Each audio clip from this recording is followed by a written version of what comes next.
you hear someone surname Thunder, you think, oh gee, you know, oh that's a freaky name, you know, it sounds damaging, you know. It's good when you hear it announced in the ring, you know.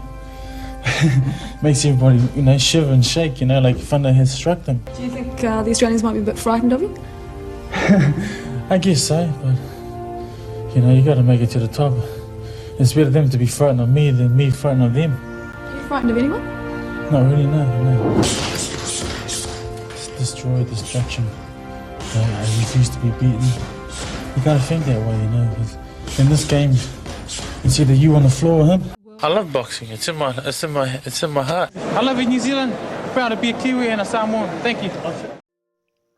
No, thank you, Jimmy. You always gave so much to the fans and to the sport of boxing and received so little in return. It was always a tough story to hear about the life of Jimmy Thunder.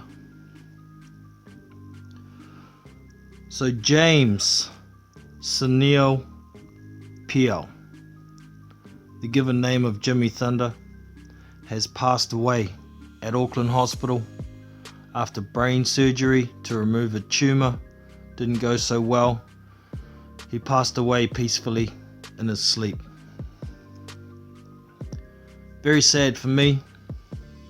This was the guy who ignited my passion for boxing as a young boy.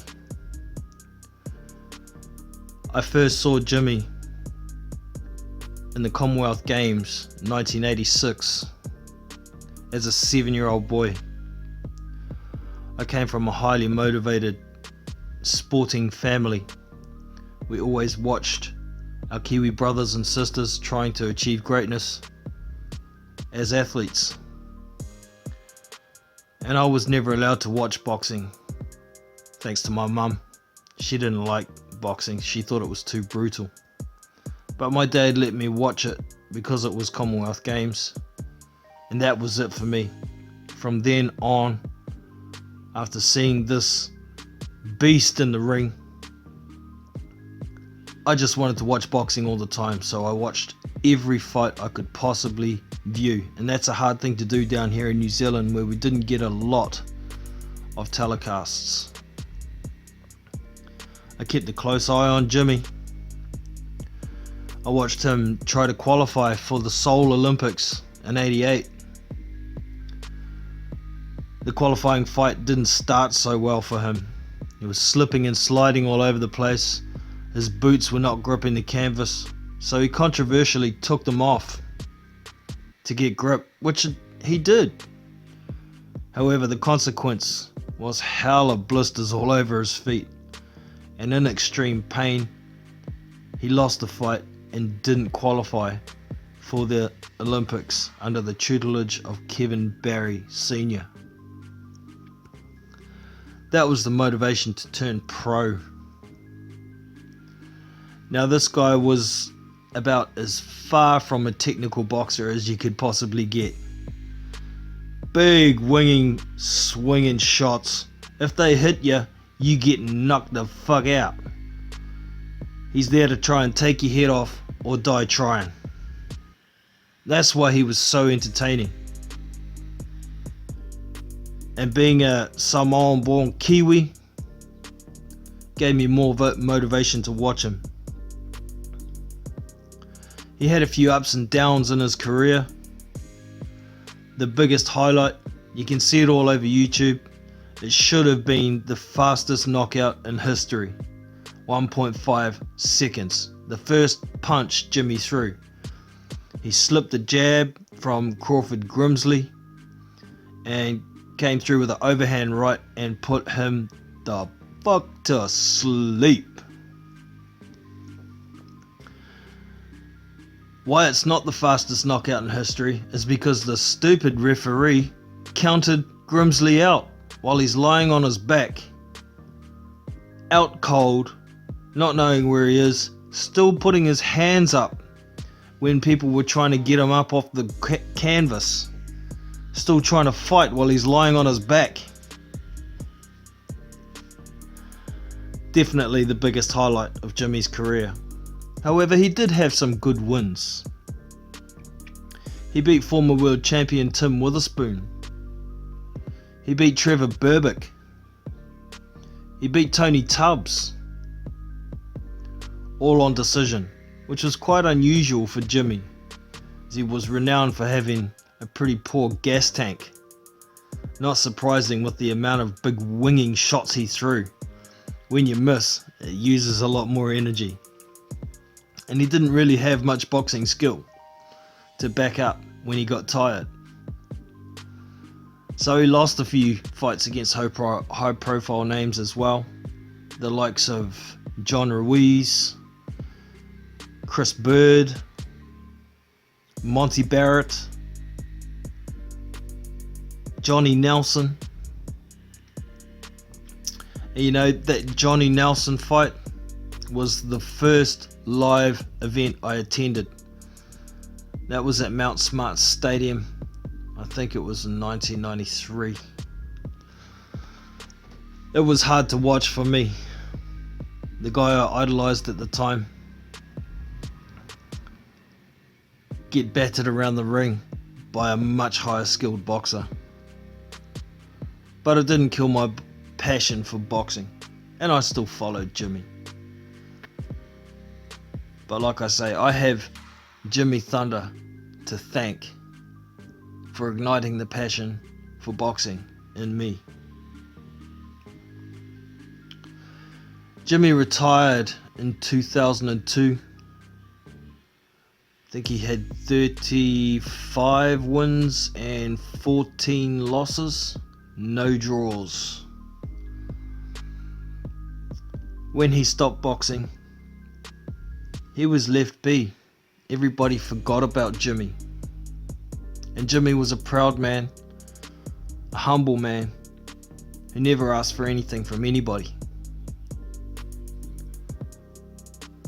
And sadly, he ended up homeless, living on the streets of Las Vegas for a few years, before some idiot tried to rob him on the street, not knowing who he was or what he was capable of. Jimmy beat this thief up within an inch of his life, and he ended up getting in trouble for it. He was advised by his lawyer to plead his case not guilty, self-defense, but Jimmy didn't want a bar of it. He just wanted it over and done with, so he pleaded guilty and ended up in jail. When he got out, he managed to get home, back to New Zealand, closer to his friends and family, but still didn't do too well from what I heard. But we didn't hear much about Jimmy Thunder full stop when he came home. The last I heard of Jimmy Thunder prior to this bad news was about 2014, 2015. A corporate level boxer here in New Zealand who goes by the name of the Brown Butterbean, his real name's Dave Latali, put a post on Facebook. He stumbled across Jimmy on the streets, and man, Jimmy looked old. You could have swore he was 80. He had a very hard life. Not many people tended to care about him. It was very sad. And I hadn't heard anything else until this news that he had passed away, not long after his 54th birthday. Very sad for me. He has left us.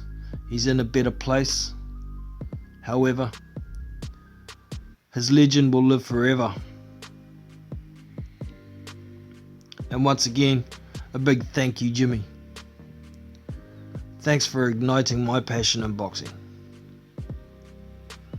And for y'all who don't know who Jimmy Thunder is, you should still show some respect. Not many people are talking about Jimmy Thunder's death, and I also think that's sad.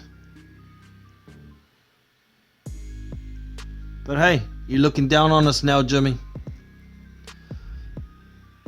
You got everything you ever wanted up there.